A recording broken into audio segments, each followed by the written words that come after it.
కొన్ని ఇష్యూస్ వచ్చినాయి, especially with respect to kidney transplant. అవి కూడా ప్రైవేట్ రంగంలో జరిగినవి తప్ప ప్రభుత్వం ద్వారా మనము చేపడుతున్న ఈ అవయవ మార్పిడి ఎక్కడ కూడా ఇష్యూ లేకుండా సక్రమంగా జరుగుతుంది.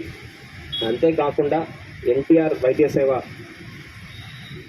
సంస్థ ద్వారా కూడా మనము క్యాడవర్ ట్రాన్స్ప్లాంట్కి మనము వెసులుబాటు కల్పించున్నాం. దాంట్లో మార్పిడి తర్వాత వాళ్ళు ట్రీట్మెంట్ చేసుకోవడానికి కూడా కలిపి మనము ప్యాకేజెస్ అన్నీ కూడా ఇవ్వడం జరిగింది.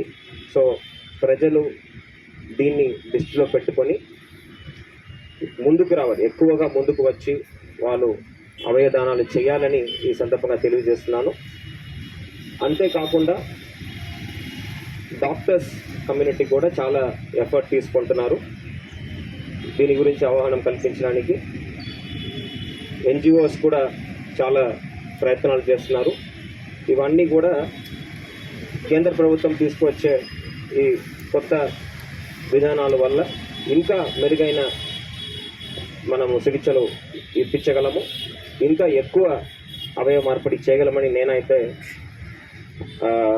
గట్టిగా నమ్ముతున్నాను.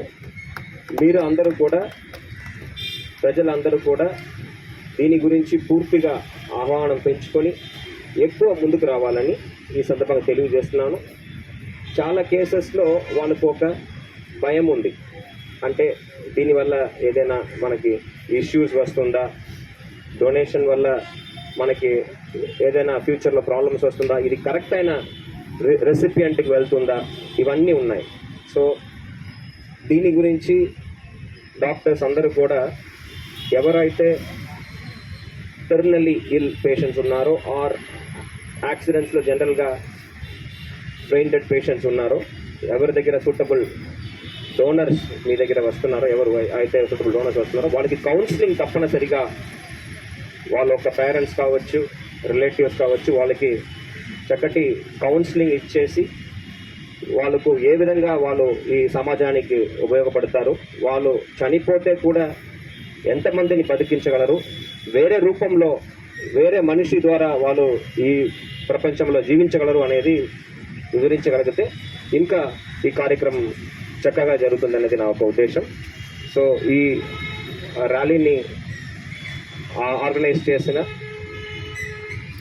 All India body and organ donors association under Savitribai Phule charitable trust వారు చైర్మన్ సీతమహాలక్ష్మి గారికి, కేజీహెచ్ సూపరింటెండెంట్ గారికి, అనాటమీ డిపార్ట్మెంట్ ప్రొఫెసర్స్, స్టాఫ్ అందరికీ కూడా ఈ సందర్భంగా ధన్యవాదాలు తెలియజేస్తూ నాకు ఇచ్చిన అవకాశానికి మరొకసారి